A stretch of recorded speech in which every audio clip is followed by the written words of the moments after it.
As you guys know. That's basically the backdrop for a lot of the stories that we're going to be going through and telling. So actually, I'll just jump into the story stuff real quick. We're going to be telling all new stories, as you guys saw from the trailer. We've been working with Alex to come up with a bunch of new. This is not just us retelling the same stories you guys are familiar with from the console game. They're meant to be complementary stories. So the first season of the game, we're kind of breaking a lot of our stories into seasons, is actually a prequel of sorts. So it all happens before Marine has kind of made her presence known as the new Skullgirl. So you get to do things like interact with Nadia, Miss Fortune, before she's been dismembered, and a bunch of these other characters that you know and love. You get to go through and learn a little bit more about their backstory along the way. So there's a whole host of stories that you'll be able to go through and explore, and we'll show more about that as time goes on. But as you play through the game, and as you complete different challenges, you'll unlock more characters. This is a small assortment of the current characters that we have within the game. You'll notice that every single one of these characters has different palettes, and those are all named with different pithy puns and things of the like. Each one of those character variants not only has their own name and palette, they also have their own set of attacks, the animations that we've gone through and pulled from the main game. Different blockbusters, different special abilities, different powers like the regen ability that I mentioned for Big Band or for Peacock. So you can get different combinations and really figure out, as you unlock more characters, what's the ideal team that you ultimately want to assemble as you ultimately level them up. I'll go ahead and tap on, actually let me show you Ophelia real quick. So this screen is temp, we're going to go through and clean it up. Sorry, I do that all the time.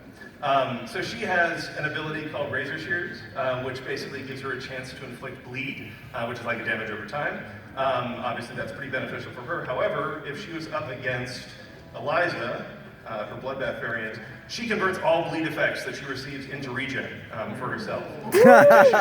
If you're fighting against her, once she's maxed out, all these characters are maxed out right now. Her maximum ability is, if either fighter uses a blockbuster in the middle of a match, both players get bleed, which obviously for Eliza works to her benefit, but doesn't for her other opponent.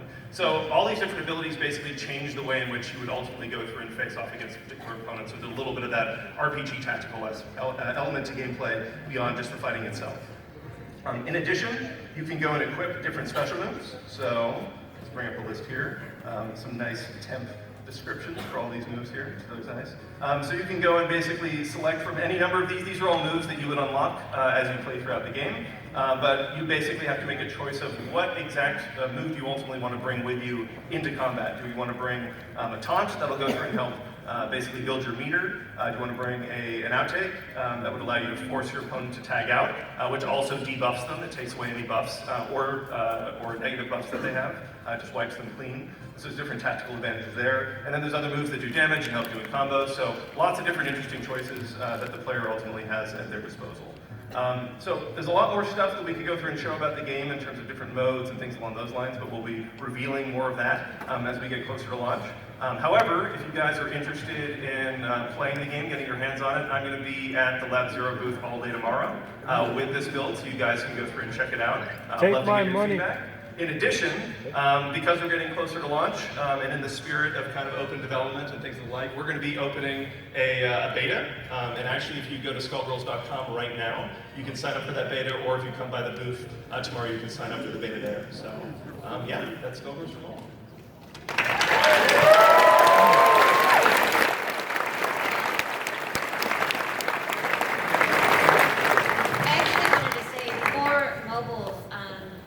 Mentioned that Alex has been working on new stories with a team of writers for Skullgirls Mobile, and I just wanted to say that in general, Lab Zero is pretty involved in Skullgirls Mobile. Like, we're going to be doing a bunch of new animations, and so it's all like the same team from Lab Zero contributing to mobile.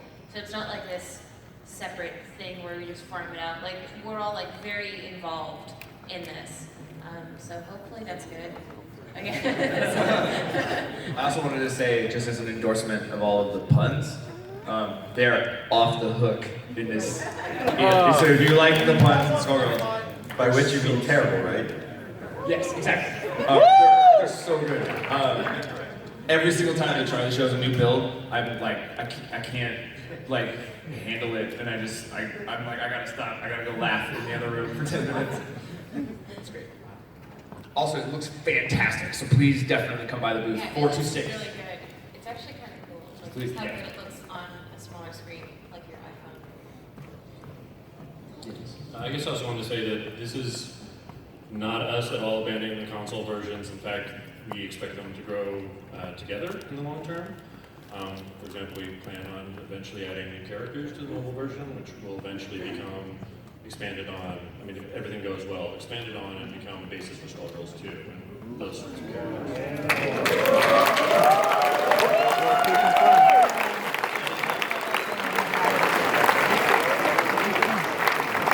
Not a commitment of any sort, but that's the plan, because I mean, we'll be making new characters the same way we made them before and giving them to hidden variable to implement, but at the same time we'll be making them with, putting them into the console game in the end in mind.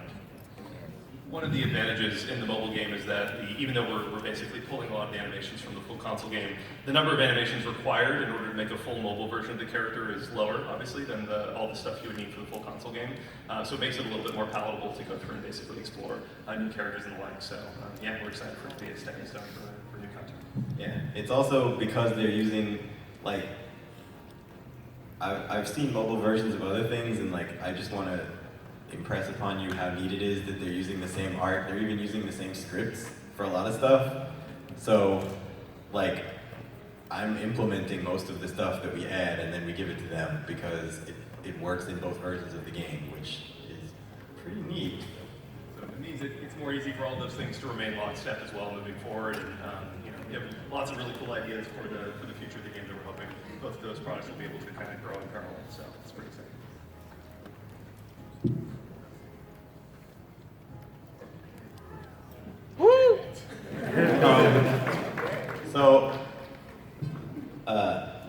I have been asked to say this because I don't know how many of you are familiar with my stance on mobile games generally. My involvement in this project has basically been to make sure that it is a thing that you want to play, that is fun, that has nothing to do with trying to take your money all the time.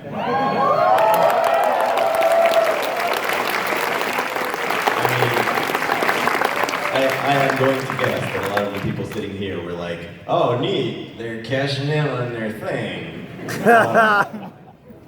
Everybody at Hidden Variable is familiar with me at this point, asking questions like, is it possible to get this thing without paying? How much time do you have to spend to do this? Is it actually possible to be on the leaderboards for free? How much of this stuff can you get without investing anything? And yeah, that's basically been my whole job, is like, make sure it's actually fun, like it's something that you want to play, and make sure that it's not simply taking advantage of the addiction loop that mobile games are basically home to do at this point. I'm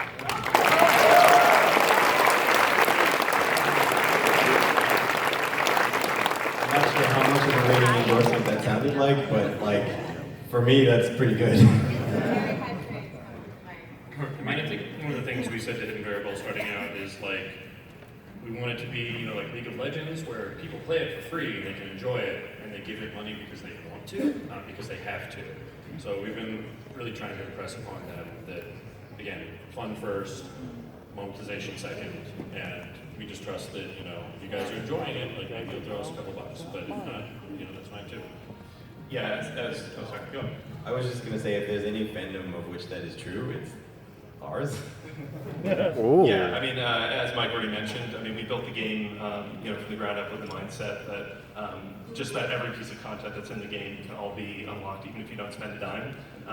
Statistically, in most, in most mobile games that are free, the vast majority of players aren't spending money, and so we want to make sure that obviously the play experience is awesome, regardless of whatever decision you ultimately choose to make. So we put a lot of that front and center, and yeah, we're hopefully you guys get a chance to come by the booth and check it out. And as Earl had mentioned before, we have the exact same mindset, whereas we love any and all feedback. The more candid, the better, good or bad. So please don't be shy. Let us know. We're building this game for you guys. So yeah, we're excited to get your thoughts. You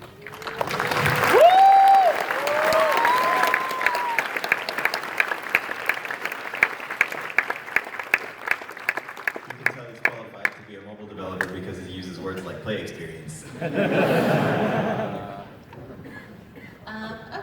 I think that kind of wraps up what we have to say, but we would love to hear what you guys have to say. Before we go into that, were you about to go into tuning? Sorry, go ahead. thing. And then I'll Let's say. do Q&A. Yes. Okay. Well, before that, two things. One, so we're gonna have a signing for Skullgirls voice actors. Woo! On Monday. Oh. Tomorrow at the booth, the first 100 people to come by at 3 p.m. will be on the list. Okay? And we're gonna take a list. Don't worry, dude, I got you. Okay. Sweet. Awesome. 99 people now. We're already. Okay. Yes, 98. Yes, and I'd also, before we go into Q&A, would like to introduce two of our newest team members. Come on up, you guys.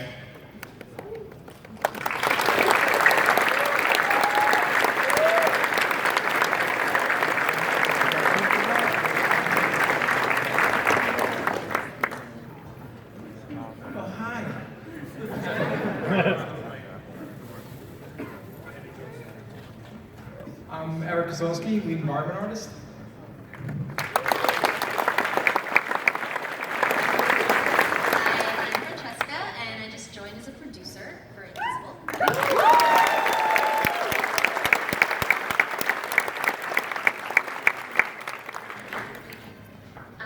Okay, so we should just start and do Q&A. Do we have a mic? We could have. What?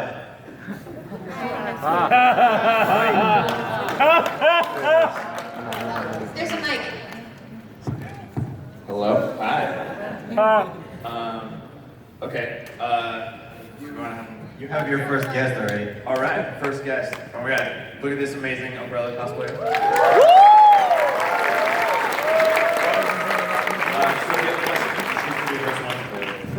Run, If you have children. a question, come on up. We've got until 7:15, so we'll take as many as we can get through. And just have it. You're such a whoa, bro! You're such a natural like this. You got like 20 minutes. Get your questions. Make them quick. All right, here we go.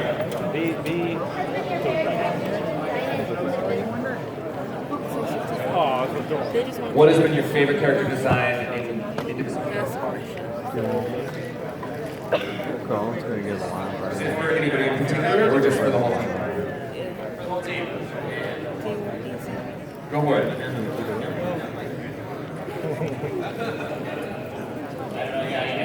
I like Raspberry.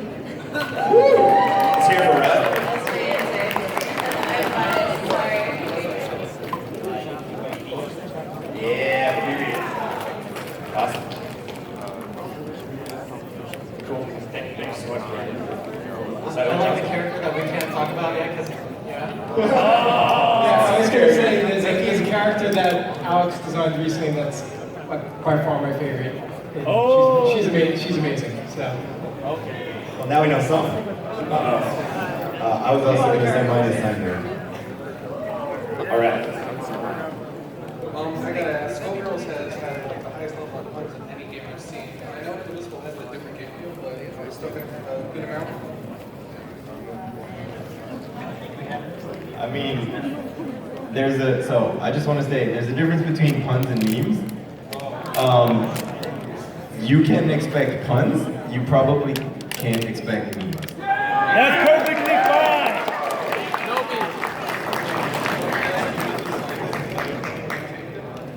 Also, I'm gonna make a weird request. Can you like pick random people from the line? It will never be truly random, but yeah, I can try. Okay. Just because I feel bad for all the people that were like set. Oh man, but all the people that are up in the front are super excited. I'll try my best. The randomness is not to pick from the line. Someone sitting down. How does Black Dahlia sleep? Because she has like a gun for an arm. How does Black Dahlia speak? She can remove that gun. She can remove it? Yeah. Okay, great. Attachment. It's canon.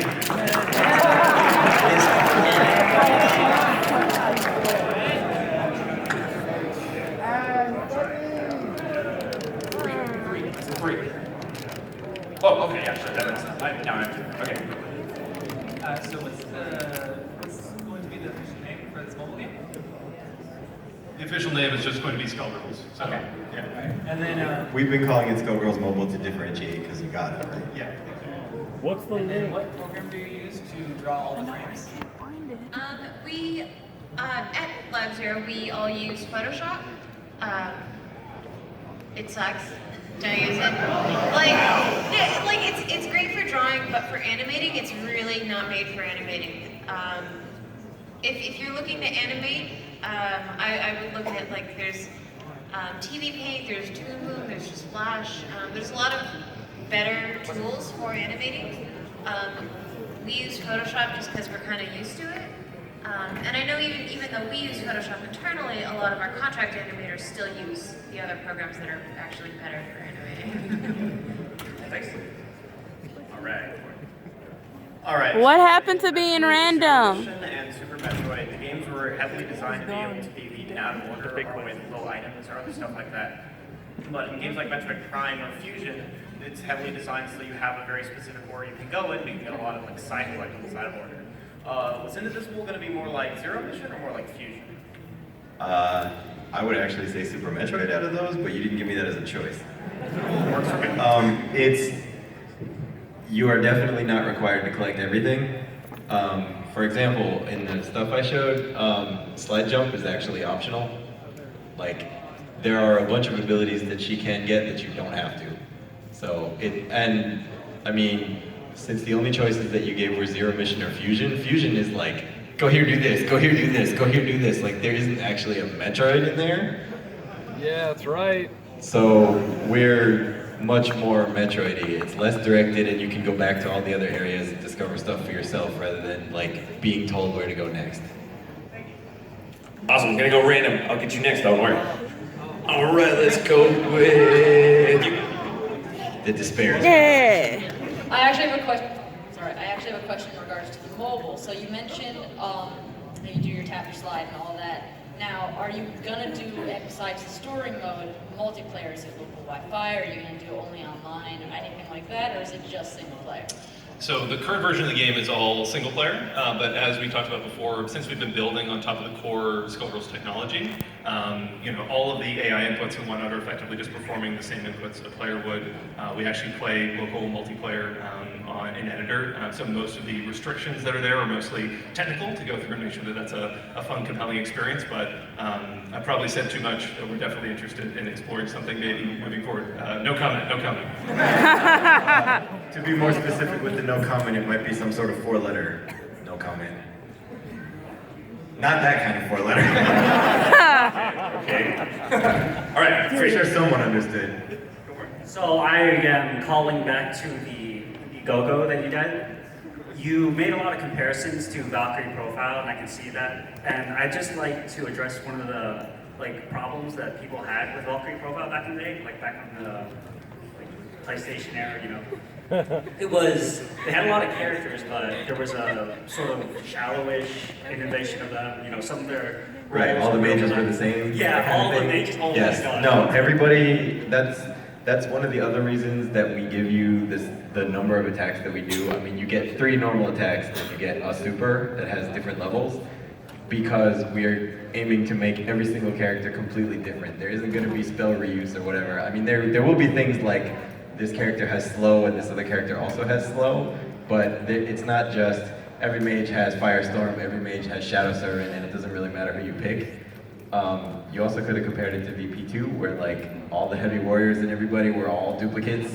Yeah, none of that. Every set of abilities is completely unique for that character. Well, it looks like you're gonna keep your job then, huh? I don't know about that count. Sick. He didn't make it in 30 seconds. All right, after this one, we're gonna start going random one back and forth. So do you, and then we'll do random, and then up here. Okay. All right, so you guys said that you're going to look into getting physical copies in the West. I'm just going to ask, I don't think it really needs to be asked, but with all these Vita games just being digital only that are coming out, is that just for the PS4 version, or is it for PS4, Vita, and I guess that's the only 2 ones you're really going to be focusing on? Yes, we are. I hesitate to, go ahead. So Autumn has signed a thing to do physical versions in the West already, so that's definitely happening.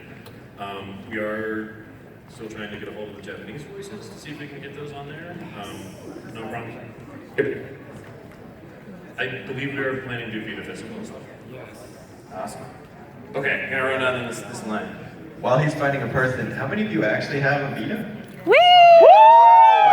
Okay, never mind. And they said the Vita's dead. Really In your surprised. face! Awesome. I expected like this dude in the awesome suit and that was it. Keeping the dream alive. Okay. A little while back, there was some Team Fortress Skullgirls promos that were put in the Steamworks app. Oh, Can you give not me an update happening. on whether those are going to make it to the game or not? Where's my TNT? Yeah, unfortunately, I don't think those are ever going to happen. We've tried reviving Valve many times over the years, and they're just kind of moving away from TF2 right now, and it's all on community, and they kind of aren't interested in sponsored stuff anymore. So, yeah, I've tried many times. It's like, hey, think about that, and then like nothing. There's been no mention of Half-Life 3. So sorry about that, but our hands are tied on it, unfortunately. We kind of came in late on that thing as they were changing all their policies. So yeah. I was wondering if any of the Skullgirls will make an like a cameo appearance in Indivisible. Annie already does. Annie was one. Yeah, Annie was one of our guest characters. She's a guest in maybe both, I guess. Probably none of the others. Yeah, and that's the only one that's planned for now. Would any of the Indivisible characters be in, like, works for quote-unquote Skullgirls too?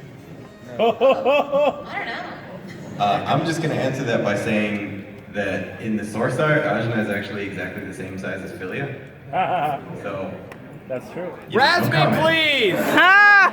Also keep in mind though, if we do that, it would be at the cost of some other Skullgirls character that we already wanted to put in, so pick your battles. Not me there.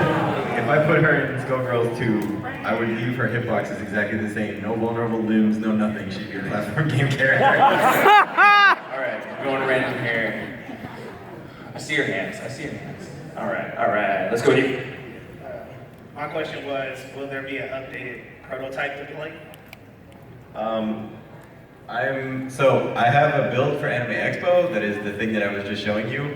I'm gonna try.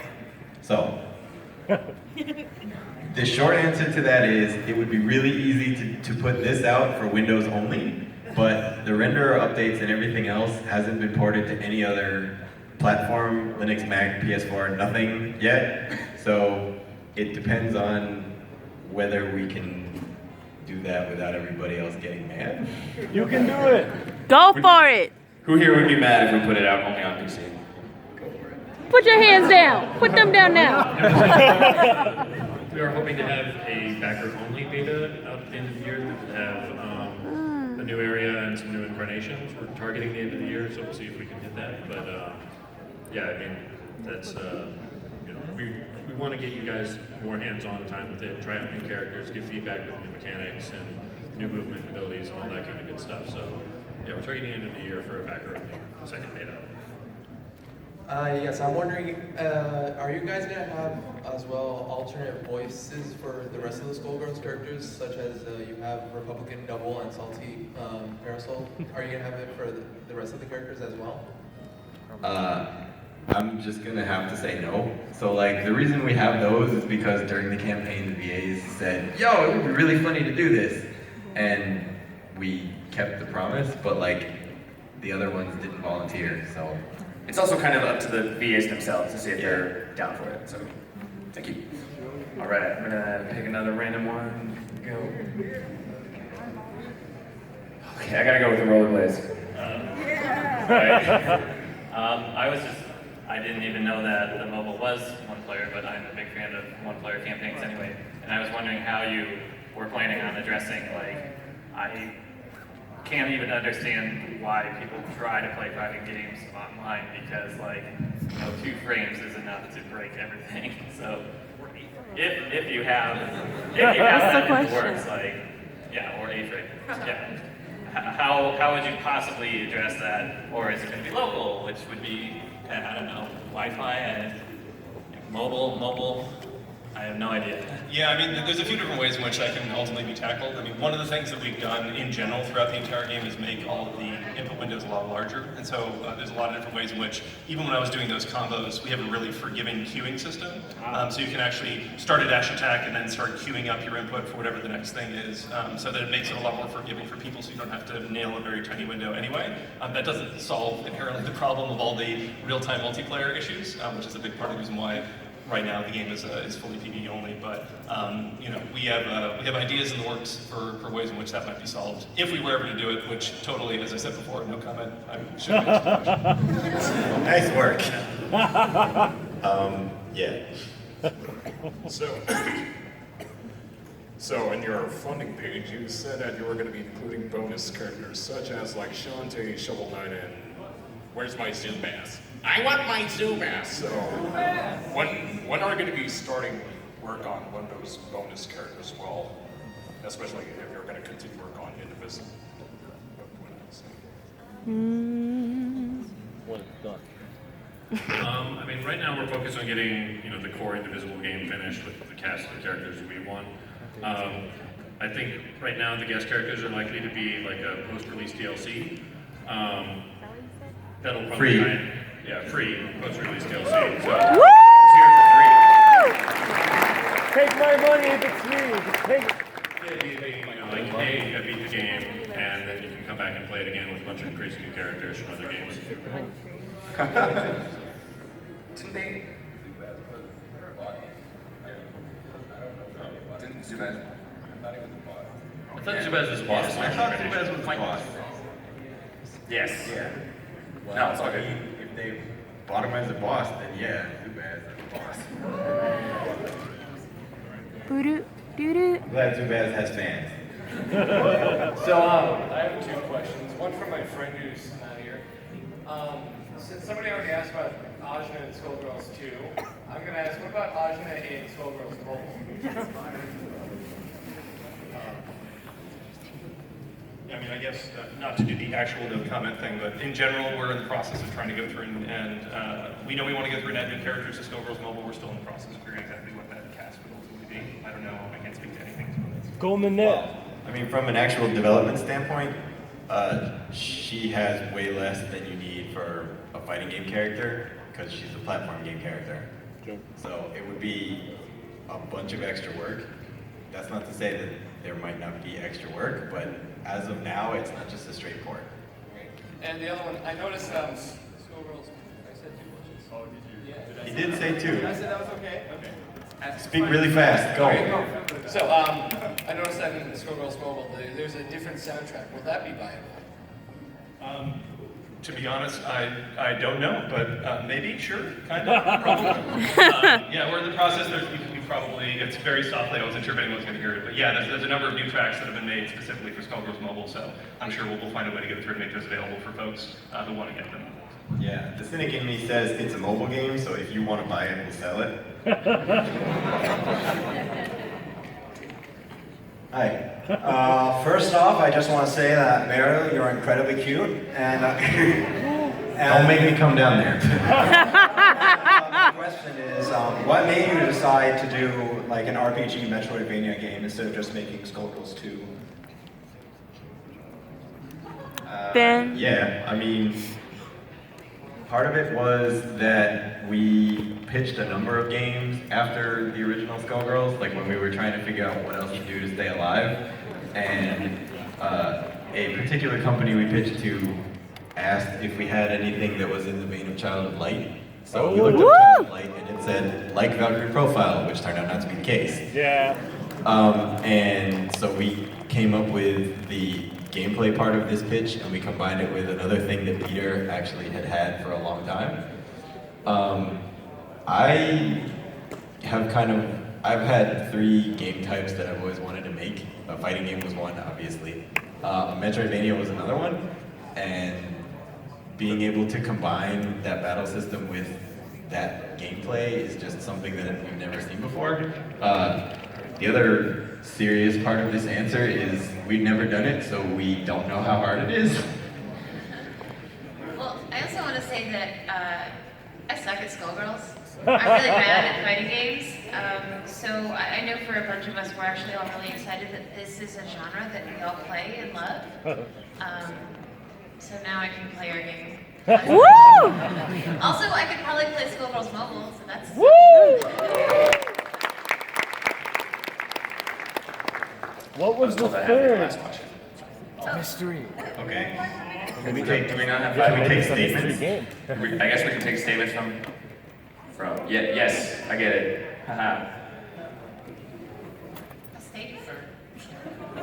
Last question. They can make statements. You wanted puns, man. It's so that they can clear the room for the following panel. Okay. You said 3. Oh yeah, if you want to come talk to us, the booth is 426. We'll totally be there tomorrow. You can come talk to us. Also, some of these guys are in the artist. Raise your hand if you're in the artist alley. Also, Brian over here, and Black, and Chris. Where's Chris? There. Awesome. Come by, try out Skullgirls Mobile. Come to the booth at 3 if you want to sign up for the signing. Thank you everybody for coming. Let's hear it for Skullgirls and Indivisible.